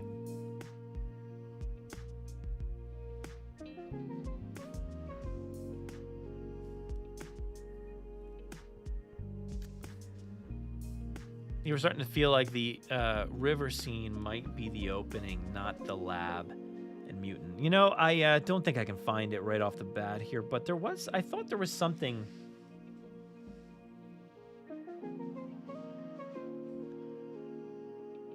Can I do like, I don't know how to like do a find.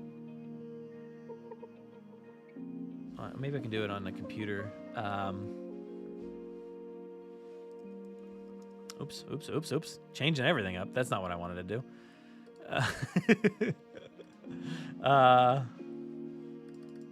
Bear with me.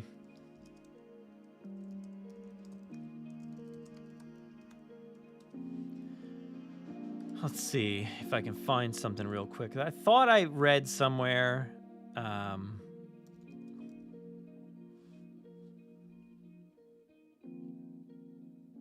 Yeah. All right. So where is this in the article? Under the Mahershala Ali photo, which is right here. All right. So down here, that leads to, okay, so it says here, that leads to a shot in Rebirth that evokes an iconic image from the first Jurassic Park when the T-Rex rips through the visitor center, battles some velociraptors, and roars as it topples the streaming sign that reads "When Dinosaurs Ruled the Earth." In the new film, a similar image appears in the opening, but in a less majestic way. So, yeah, I don't know what was the comment that I was even mentioning? Jason was saying, starting to think that the river scene might be the opening, but not the lab. Yeah, I don't know. I mean, there's a chance that when they say that the museum scene is the opening of this movie,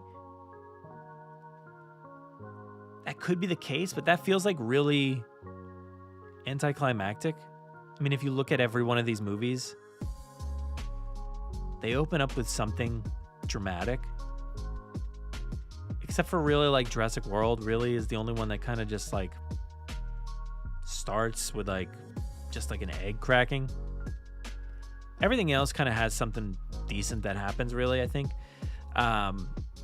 So if this one just opened up like at a museum, that would be like the worst opening. It would just be like skipping the entire beginning of Indiana Jones. We're just gonna go straight to the museum. Nothing cool happens.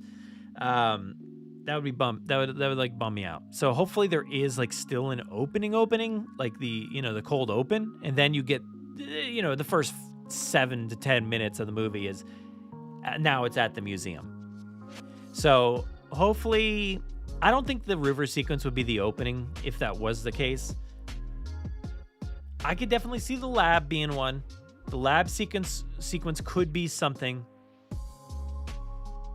Start off with like a flashback kind of thing, like 2006, something, like that. Or I do think the opening, yeah, I did wonder if the opening could be the family's boat getting attacked in this movie, but that doesn't seem like it's going to be the case. Because it looks like the mission's already started, probably. What I imagine is that Spinosaurus sequence in the trailer, that to me feels like pretty early on. That's what I'm thinking. And it seems to me that it's like it's right after picking up this family. I can't like zoom in, get a good spot here in this trailer at all. I'm just guessing that this all takes place like pretty shortly after getting the mission started. That's my guess, because they're all their clothes, like the family and everything, feels really like clean and like not torn, not dirty, nothing like that. So I'm guessing that the family does take place fairly early on, but maybe in like the first 30 minutes, not the opening. Originally, I kind of thought that, oh, maybe the family attack would happen in the first 5 minutes, of the movie. But now I'm leaning more towards the lab sequence. So I'm going to go lab, and then we go to the museum, which I'm assuming is cut in for New York City, even though it's not the Museum of Natural History. So yeah, but that's what I'm thinking there.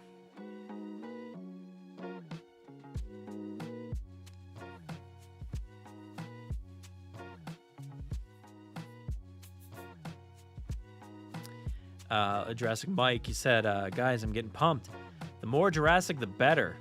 I wish the crowdfund didn't fail, because with this movie, could have been the next step to rock and roll with just as cool sets. Yeah, crowdfund failed. What are you gonna do? I don't think that's the end. I think we'll still see some of that stuff again. Like I definitely think we could see a crowdfund again, like in a different way. I think they just need to redo it. There was a lot that was wrong with that initial crowdfund. So I could definitely see that happening again. Oh my gosh, Landon, was that your very important question that you had to ask me? And the answer is yes. I do have a fridge right over there, and it does run. Is it bothering you?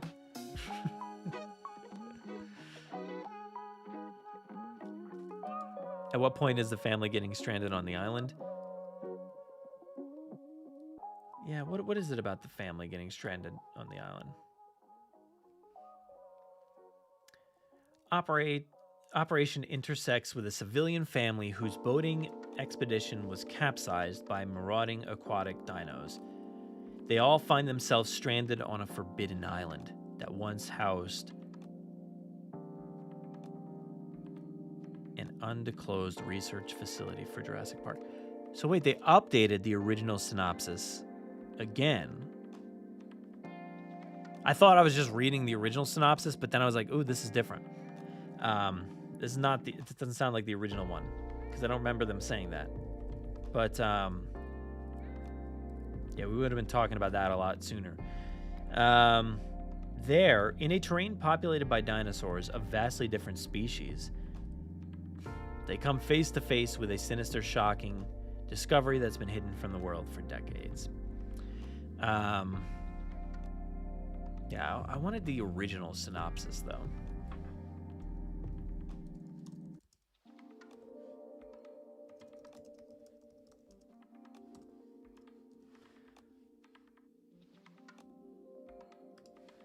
All right, let's check the original synopsis.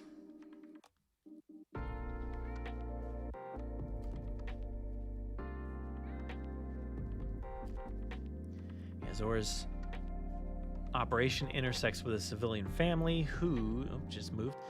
Where'd it go?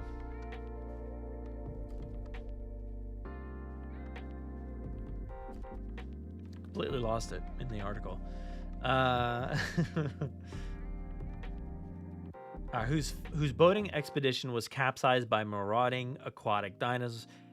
They all find themselves stranded on an island where they come face to face with a sinister, shocking discovery. Yeah, so I imagine, which it seems like an impossible task to get out of this situation that's on this boat.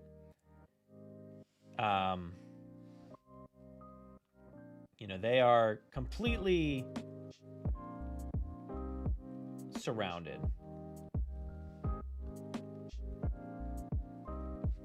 by dinosaurs, or dinosaurs and swimming creatures here. So the island's pretty close, right? You can see it right there. Like the island's is right there. I would assume that they are near that island. And I'm guessing that this is the situation that gets them stranded. So that's I'm assuming is like where it all happens. So I think they all get stranded together is what happens.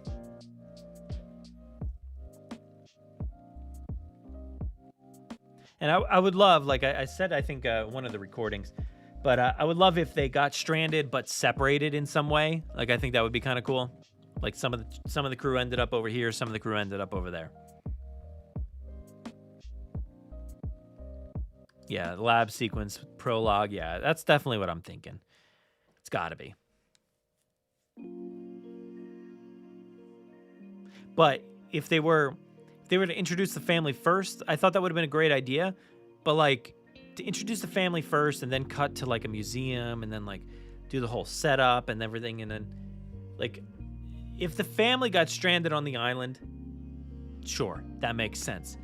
But that's not the vibe I'm getting from this. I feel like they just probably pulled up next to their boat and like saved them and said, look, we're this close. We don't have time to go drop this family off. We have to do the mission. So they're like, all right, in and out, we'll get this done, and that's it. And then we'll go back, we'll get these people back home. So that's what I imagine. It's an in and out. You know, it's one of those things. It's like, we got to get in and out, we'll get the DNA, and we'll go home. Drop them back off at shore. And then things go wrong. That's where I feel like, obviously, everything goes wrong. So lab sequence as well.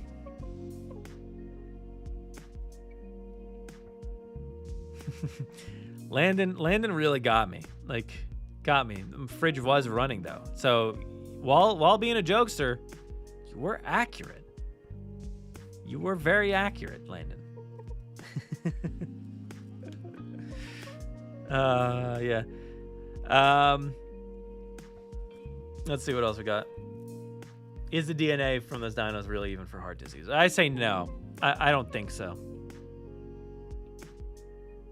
I feel like,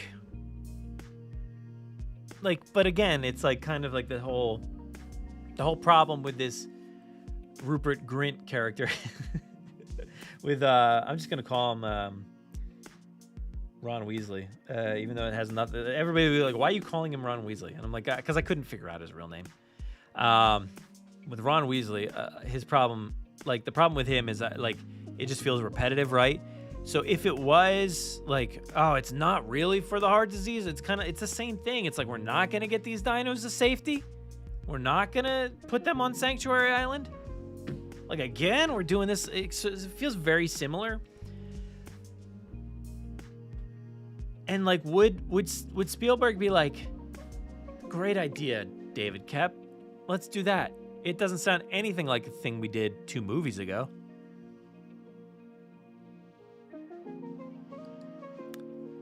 Godzilla battles a Titanosaur. Whew, that's gonna be epic. I hope at least the Titanosaur gets like a whip crack in there, like a whoosh with that tail, like hits Godzilla's leg or something at least.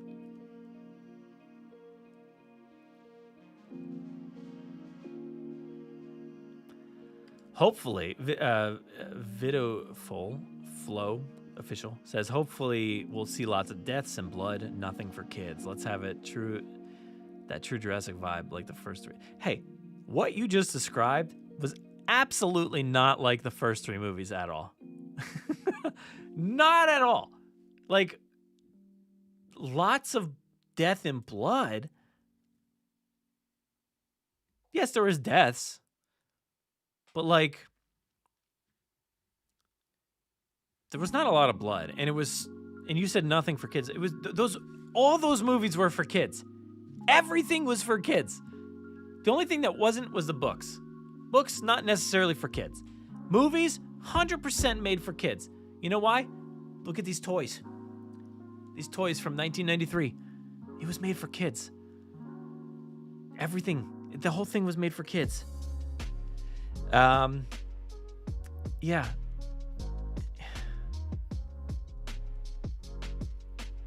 You know, it was a movie I saw when I was 7 years old. I want to be able to take my 7-year-old to see this one. It needs to be for kids. It needs to be. Like, these are not... These movies have always been for families. They're family movies. Always. They've never not been. So this idea that, like, that they were brutal killing movies with blood and gore, and it was just not the case. There was a severed arm. Okay? Yeah, that was it. It's fine. Kid can watch that. It's all right.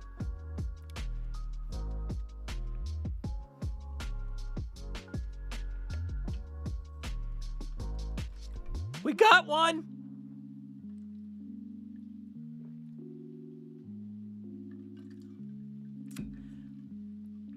I'm a jokester too, Landon.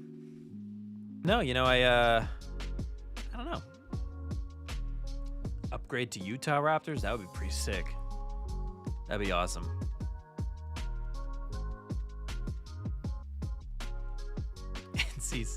NC-17 Jurassic Rebirth. You know, the problem is everybody went wild over that TikTok that said it was going to be like brutally violent or something. You know, like, all right, you know.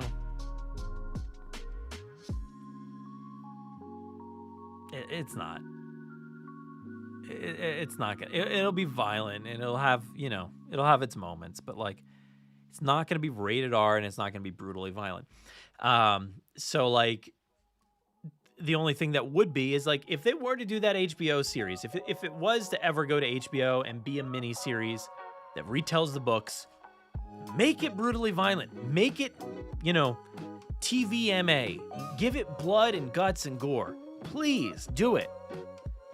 That's where I would want that to live. It should never live in the movies. Never.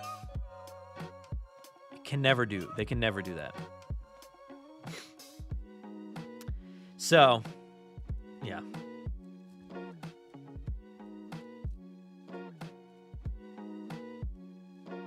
Yeah, I know you're talking about Godzilla. I get it. But like I'm also talking about Jurassic, so I'm weaving it together. All right.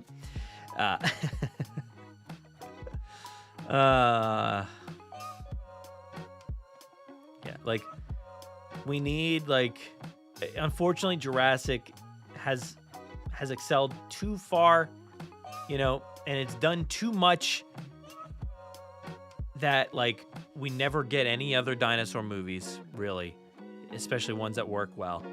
So the problem is that like everybody that wants the blood and the guts and the gore, it's just not getting it. You know, it's not a thing that people are getting.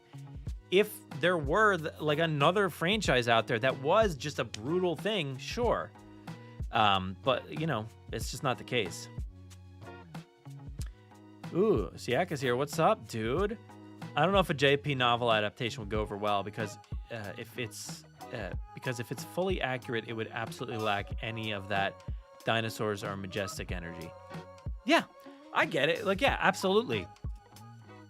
But like, I do think that it's possible. I definitely think it's possible for them to do it and treat it that way. Like, treat it dangerously and scientifically and mathematically, like doing the entire, you know, readouts basically of like what the number of dinosaurs around the island and stuff, like getting all that technical stuff in there would certainly make for a completely different story.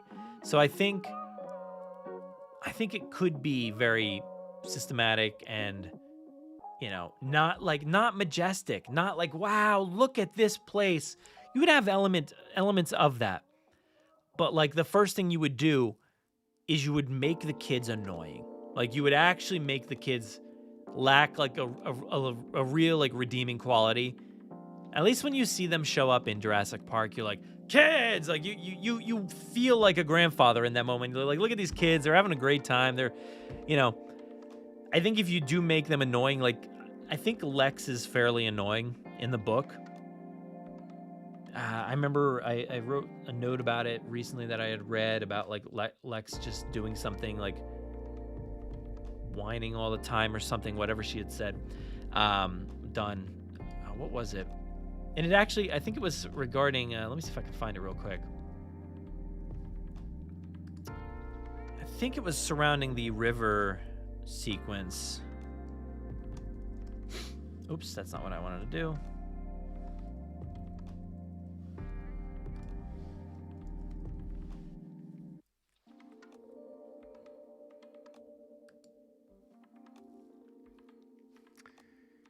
Spot the boat stops, Grant and Kid, blah, blah. I don't know where it was.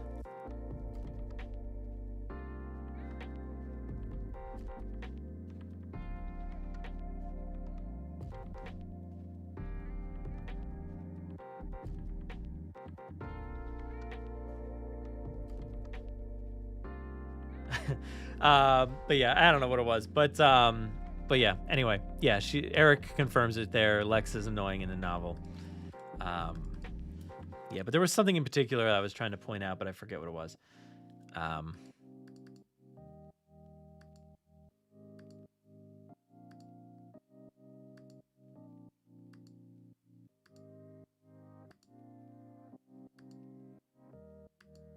Yeah, I don't know. I can't find it at the moment, but yeah, I think that would be the way to make it a little different from the movies. I would like it, but I think it would end up dying in the pitch room when they realize it can't function as a toy seller. I don't know. I mean, I don't know. I think things would be different. It would have to be treated completely different, right? It's not like, it's not going to get the massive marketing push that a film would. You know, like HBO series is, you know, what it is. Like, you know, imagine like the Penguin or something. You don't see the Penguin toys on shelves, do you? I don't think. You know, The Last of Us, stuff like that, where you get like very serious, extremely well. Like The Last of Us has done so incredibly well in telling that story, that like, that's kind of the retelling I want. And they're doing it for like Harry Potter, apparently, which I just heard like John Lithgow is going to be like Dumbledore. And that doesn't make any sense to me. That doesn't make much sense. So, but yeah.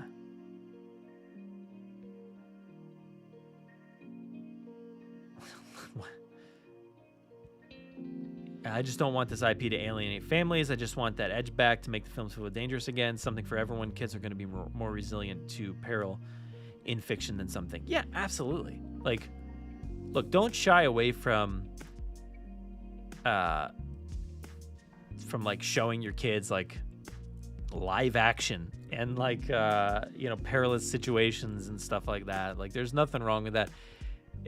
Look, I'm in that period right now with the kids where it's like, hey, sometimes you just gotta like cover their eyes, throw a pillow over their face for a second or something, and make them misdirect for a second. You know, we're doing like a Marvel movie rewatch with like my son, and so there's like every now and then I'm like, let me just like, you know, put a pillow in front of his face for a second, because he's 7 or whatever, and like some of the stuff I'm like, you know. And my daughter's the same way. She does not like, if there's anything with like a knife or a sword in the movie or TV show, she's like, she wants nothing to do with it because she thinks it's going to be like stabbing and violent, and it's so funny. But like, you know, I'm like, you know, put on something. Like, we were watching Batman Forever today, and there's peril, there's violence, there's things in there that, yeah, maybe like, you know, are traumatizing to a certain extent, but it's fine. It's fine. That movie's fine. But like, you know, I watched The Exorcist really early, watched Jurassic Park, you know, stuff like this was really informative and I feel like important, you know, to watch when you're young. So while I don't want to like show up to a Jurassic Park that's rated R, that would be weird. Do I want it to be like, you know, scary and intense, and like, do I want, you know, my son or somebody to like cling to my arm in a moment of fear? Yeah, for sure. Why not? It's fine. I probably did the same thing. you know? Yeah, and Penguin, like, is an offshoot of a movie series, but like not that the Jurassic Park one would be, you know, it's not like a canonical film tie-in or anything, but it would just be its own separate thing, completely separate from everything else.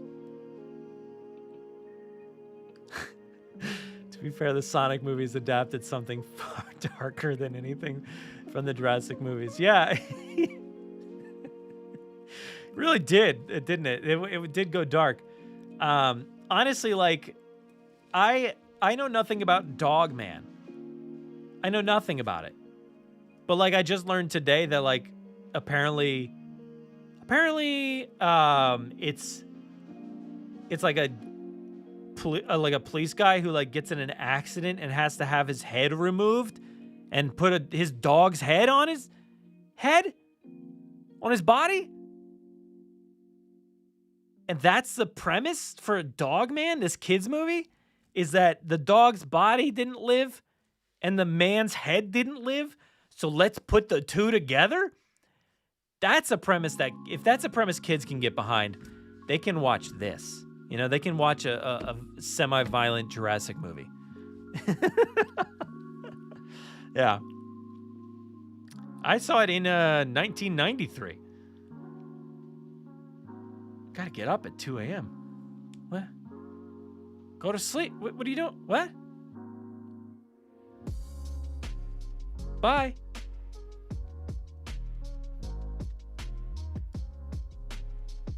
Oh, that was Wolfman? No, I heard it's Dogman. Bye, Landon. Get up in a few hours. What are you doing at 2 a.m.? It's crazy. Anyway, what are we doing here? Did we do everything? Did we talk about anything? We didn't talk about the toys. I said I would talk about the toys, but here, let's do it. Boom. Mattel. New page. Mattel Jurassic toys. Here we go. Let's take a look real quick.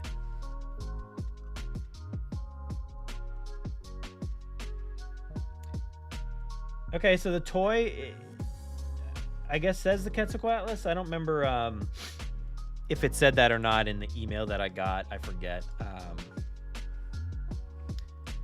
But there we go. Quetzalcoatlus. Confirmed.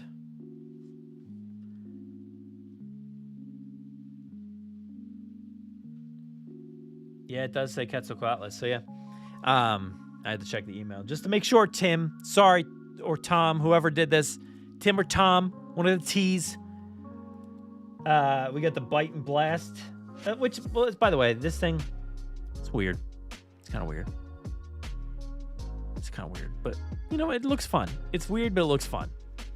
Let's go here for a second. Mosasaurus, Bite and Blast. This is a smaller. Is this a smaller one? Let me see my email. No, the Bite and the Blast one is the $39.99.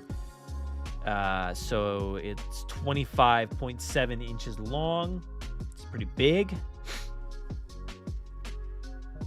And the mini Dilophosaurus that's included can be completely swallowed. Press the button again to blast the prey back out. That's kind of cool. Huh.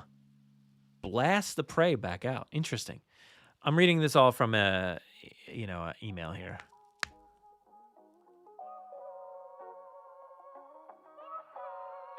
The what? Oh, Biden Blast. Oh my God. The Bite and Blast. Why? What? Why would they be calling it that though? I don't remember him doing that. I'm scrolling the wrong thing. Supposed to be scrolling this one. The Tail Thrasher Spinosaurus. I don't have a write-up for that, it doesn't look like.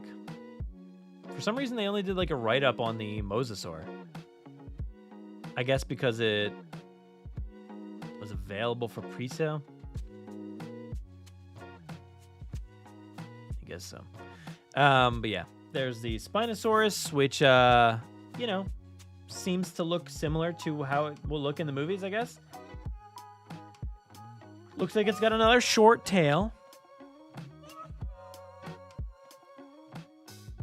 otherwise feels like it's probably in line with the size of the other Spinosaurus. I feel like it looks like it's kind of copied some of that mold and stuff, but expanded upon it.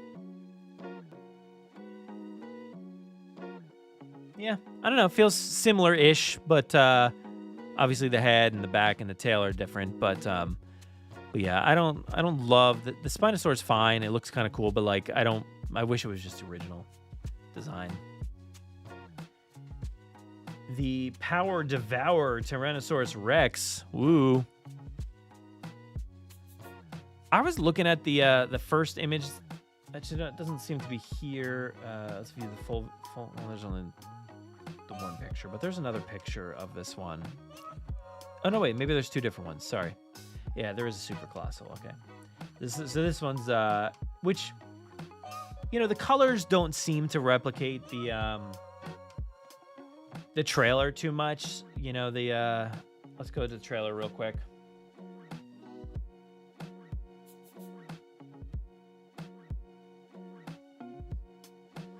Boom. It does look like honestly, the coloring looks, you know, different than Rexy, but honestly not that, like, incredibly different. If it looked like that, man, that would be awesome. That would be so cool. Oh, thanks for the thumbs down, whoever you are. Preach. You put your trash out at 2 a.m.? Huh? What? Huh? I already put mine out. Mine's already out. Okay. But man, I wish it looked like this one. Thanks for the thumbs up, whoever that was. Appreciate it. Doing some good work there. But yeah, this one looks cool. I kind of wish the colors were, you know, spot on. But like I assume with a lot of these toys, they probably just had to make something. Thanks again for the thumbs up. They probably just had to make something based off like a quick description from Universal. It's like, hey, here's a T-Rex with some striping. You know, we're not really sure on the colors just yet, but we'll let you know. And then they made it, and they're like, well, they never let us know. You know, because a lot of this stuff they keep secret a little bit. So especially if this was like a really tight turnaround and everything, that they probably just didn't have the chance to really get the full designs right off the bat. Appreciate all the likes here. Appreciate it. Make sure to like, subscribe, hit that notification bell, do all that good stuff so you know when we go live. Come on, for real, do it. Oh, there's a thumbs down. What are you doing? Who are you? Go home. What are you doing? What are you being here for? Thank you for undoing it. Appreciate it. But I also lost a thumbs up too at the same time. What's going on here? I'm following it in real time. There it is. We're back. We're back. Anyway, yeah. So some of these species like look generally similar-esque, but like the Titanosaur, you know, you know. It's something. Where are the Titanosaurs at? They are back here, I think. Oh no, maybe not that far. Maybe back here. I don't know where they are. Where are they? This thing is not like giving me the entire thing, and that's kind of annoying. Oh, wherever they are. Dude, for real?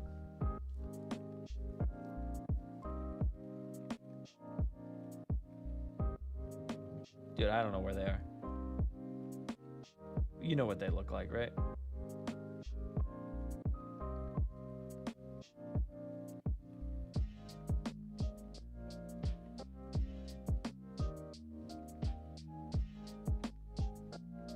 I don't know. But anyway, going back to the Titanosaurs, it looks, you know, it's fine. It's not, the color's not totally fine, and they did the best they could, I guess. But yeah, it's an interesting one. It's probably not one I'm gonna pick up, but like, I think if I was a kid, I'd think this was pretty killer. I think this is pretty cool. But at this point in this stage of collecting, I don't really need it. Is it right before the Universal logo? I was like trying to figure it out, but it's for some reason not showing everything.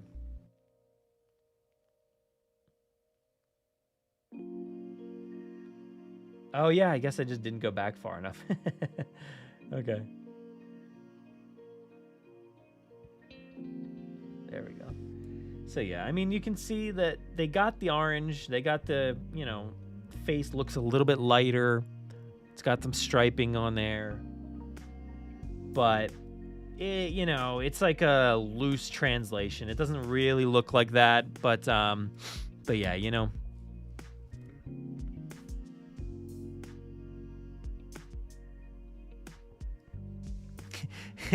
Yeah, they inherently revolve around violence. It's always just attacks, just chomping and biting things. Yeah, exactly.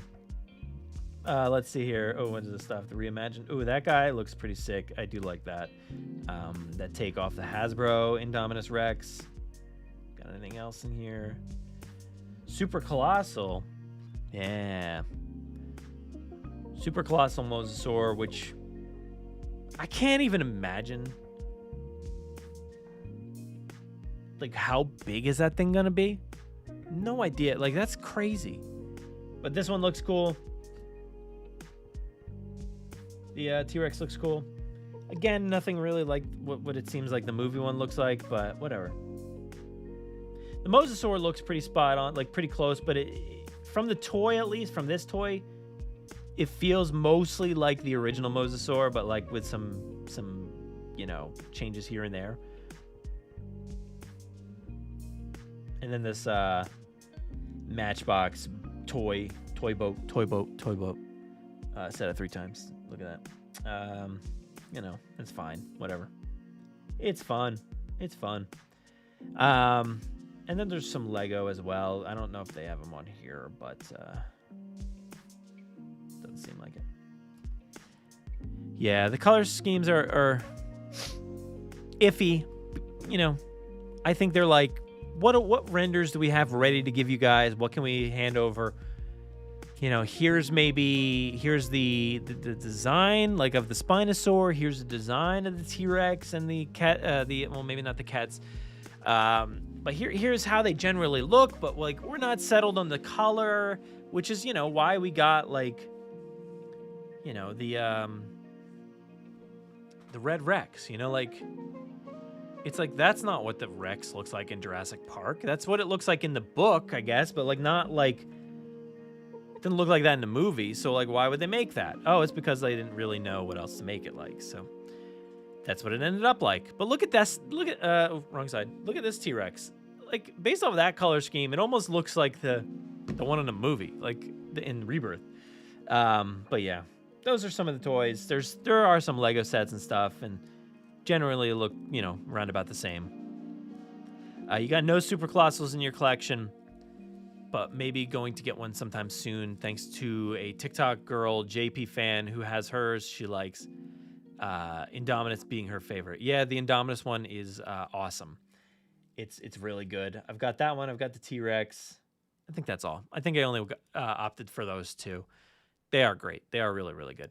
The T-Rex was like the first toy in 2018 that I was like, I need to get that one. I got that one. I think I got the Mosasaur. Man, that was a fun time. Yeah, I don't even know if I wouldn't be able to even bring that up if I tried. It would be like years and years and years ago.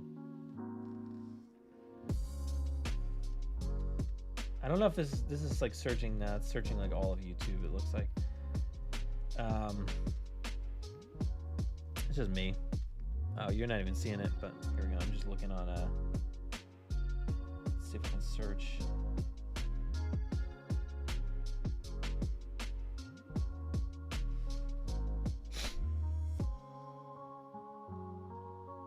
Super Colossal unboxing.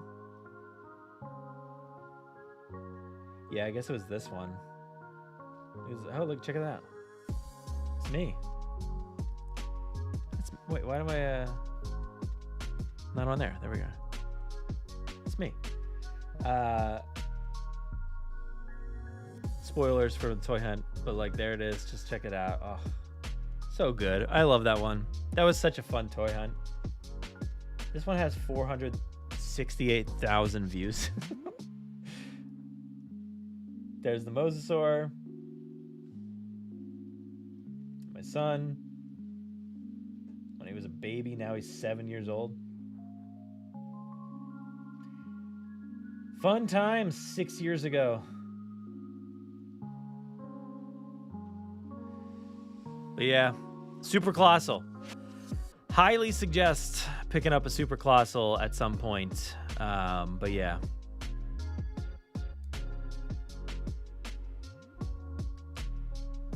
Feels like running into a teacher at Walmart. Yeah, that would be weird, right? Yeah. See, that's the thing. When you see somebody in person, you're like, is that the person? Is that like, do I know that person? How do I know that person? Just look for the person that's like in their car, like just like, all right, so I was just in Target, and I just found. That's me. That's what I was doing 6 years ago. Yeah. Anyway, please. That sounded like Sam Jackson for a second, but no. Please let me know your thoughts on the trailer for Jurassic World Rebirth. Please do so by giving our voicemail line a call, 732-825-7763. I forgot to put the Chiron thing on the bottom. Oh well. Give us a call. And also, you can go to our website. So if you go to JurassicParkPodcast.com, I'll bring it up here for you so you can see. Everything should be there. Let's go to the top. Hit contact. And you can go right here. 732-825-7763. You can leave us a voicemail there. Or, you can hit the contact form if you want to write something there. Or if you hit this email button, you can actually just email us right there. There's a little mailbox thing there. So you can do that. But JurassicParkPod@gmail.com. Look for the mark of Jurassic Park. So do that. And let us know your thoughts and feelings on Jurassic World Rebirth and the trailer. And I will put them in an upcoming episode of the podcast. So please do that. We're going to be putting them out, I think, on Monday. So let me know pretty soon how you're feeling. What are your thoughts? Keep it short. Keep it sweet. 3 minutes or so. And I'll put those on the show. But that's awesome. So do that. And please, like I said, go to JurassicParkPodcast.com. Check out episode 405 with myself and Tom Jurassic talking about this trailer as well. We're going to be talking about this stuff for a while now. So get used to it, Get used to it. There's going to be a lot of thoughts and theories and, all kinds of episodes, discussions surrounding this. It's going to go on for a long time. So please go check out my newsletter over on Substack. Just my Substack, I guess, Brad Jost. You can find it on JurassicParkPodcast.com/newsletter. Go check it out over there. I write about movies and TV and showcase the podcasts and stuff like that. Because I'm on a bunch of other shows as well. Not just the Jurassic Park Podcast, but Grim Grinning Hosts. We just did an episode about the Twilight Zone Tower of Terror. Our 20 favorite things about that attraction. So go check out that episode. We also did a predictions episode for 2025. Things we think are going to be happening around the theme parks this year. And also the Forcecast. We just had a full news episode like last week or so. So go check out that one. And yeah, there's a lot of good stuff out there. So definitely go check it out and let me know what you think. You can find all those on Spotify and places like that. But also, yeah, I have this nice little graphic here. Boom, go give us a follow. Blue Sky, you can find the podcast over there for Jurassic Park Pod, and myself, Brad Jost, over there as well. Find us on Instagram, and myself over on Letterboxd. Just look for Brad Jost, and like I said, there it is, right there. I got the contact. I look at that. I thought ahead. 732-825-7763, or you can reach us at JurassicParkPod@gmail.com. And hit us up with those voicemails, those MP3s, whatever you got. Send them over. Let us know what you think about Jurassic World Rebirth's trailer. It's late. This is a late one, guys. What are we doing? It's 11:18. Started this at 9 o'clock. 2 hours and 18 minutes. Look, I just wanted to have a nice, fun, silly goose time. A fun time. last week was rough. Let's be honest. It was rough. We had a hard time. There was some arguing. We had to make somebody disappear, lower the audio a little bit. We wanted to have fun tonight. I want to have a little bit of fun. So I appreciate you all hanging out with me for a little bit. But it's time to say goodnight. Have a good night, everybody. Check out the podcast. Subscribe. Hit the notification bell, all that good stuff. We'll see you next time. Bye, everybody.